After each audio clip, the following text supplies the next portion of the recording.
વડોદરા શહેરના election ward number 15ના કોંગ્રેસના કાર્યકર્તા વિશાલ શ્રીવાસ્તવ દ્વારા ફોર્મના સુધારા અંગે ચૂંટણી કમિશનરને રજૂઆત કરવામાં આવી। વડોદરા શહેરની દિવાળીપુરા ખાતે આવેલ નવીન કલેક્ટર કચેરી ખાતે સ્થાનિક સ્વરાજ્યની ચૂંટણીમાં ફોર્મ લેવા માટેની પ્રક્રિયા શરૂ કરવામાં આવી છે। ત્યારે વોર્ડ નંબર 15ના કોંગ્રેસના કાર્યકર્તા વિશાલ શ્રીવાસ્તવ દ્વારા ફોર્મના સુધારા અંગે રજૂઆત કરવામાં આવી હતી।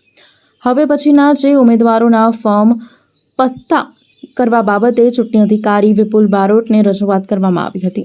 જે ઉમેદવારોના જે ફોર્મ બહાર પાડવામાં આવ્યા છે તેની પસ્તાવો અંગે રજૂઆત કરવામાં આવી છે। આ સંદર્ભમાં વોર્ડ નંબર 15ના કોંગ્રેસના કાર્યકર્તા વિશાલ શ્રીવાસ્તવે મીડિયા સમક્ષ વધુ માહિતી આપી હતી। આપણે વડોદરા શહેરની અંદર વડોદરા મહાનગર સેવા સદનની જે ચૂંટણી ચાલી રહી છે એમાં કાલથી ફોર્મ વિતરણનું જે કાર્યક્રમ કલેક્ટરશ્રી દ્વારા કરવામાં આવ્યું છે। હવે અમે લોકોએ આ જે ફોર્મ જે સ્ટડી કર્યું એ ફોર્મમાં ઘણી બધી અમને વસ્તુ સમજ નહીં પડી, એટલે અમે નાયબ કલેક્ટર વિપુલ બારોટ સરને મળવા આવ્યા। જે આરો છે જ્યાં જ્યાં જઈએ છે ત્યાં જુદી જુદી ઇન્ફોર્મેશન મળે છે। હું માનું છું કે કલેક્ટરશ્રી અને વડોદરા મહાનગર સેવા સદન ટૂંક સમયની અંદર ઇલેક્શનમાં બહુ સારું કામ કરી રહ્યું છે, પણ જે લોકો કોઈ દિવસ જે લોકોએ ફોર્મ નહીં ભર્યું એ લોકો આ ફોર્મ કેવી રીતે ભરશે? હવે આ જે ફોર્મ છે, આ જો તમે આ ફોર્મ છે આપણું, બરોબર છે, દર વખતની જેમ આ ફોર્મની અંદર એક કોલમ વડોદરાનું વોર્ડનું નામનું એક કોલમ છે।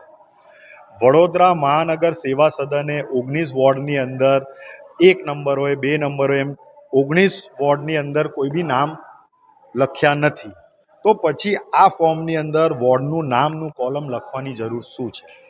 બીજી વાત એવી છે કે આ ફોર્મની અંદર એક સ્પષ્ટ લાઈન લખેલી છે કે લાગુ પડતું ન હોય તે છેકી નાખવું, બરોબર છે।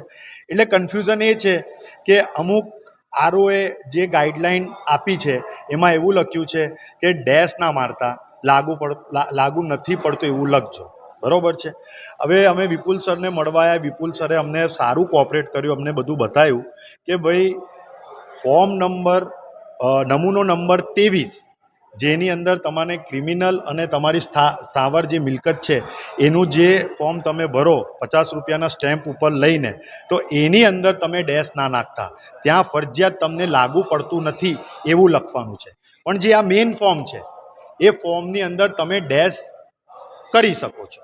બીજું કે આ જે ફોર્મ છે એની અંદર સૌથી પહેલી જ લાઈન, આ જો તમે આ જે સૌથી પહેલી લાઈન છે એમાં એવું લખ્યું છે ભાગ 1માં માન્ય રાજકીય પક્ષ ઊભા રાખે ઉમેદવાર ઉપયોગ કરાવો હું dash Vadodara municipal corporation ward number dash વોર્ડનું નામ ડેશ માંથી ચૂંટણી માટે ઉમેદવાર તરીકે નામ નિર્દિષ્ટ કરું છું। હવે આ જે પહેલું કોલમની અંદર જે ખાલી જગ્યા મૂકી છે એમાં વડોદરા લખવાનું હતું, પણ આ લોકોએ ફોર્મની અંદર વડોદરા લખી જ દીધું છે।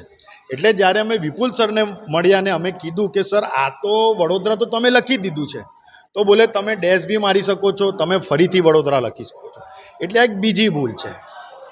હવે આ ફોર્મની અંદર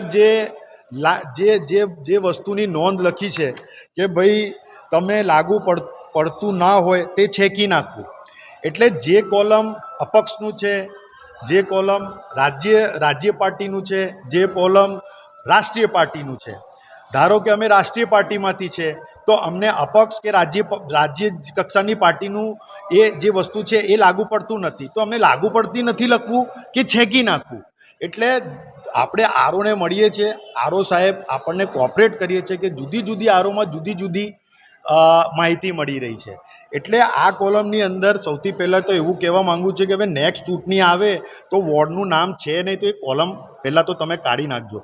બીજું કે પહેલાં જ કોલમની અંદર વડોદરા મ્યુનિસિપલ કોર્પોરેશન લખી દીધું છે તો એમાં ખાલી જગ્યા લખવાની જરૂર છે નહીં।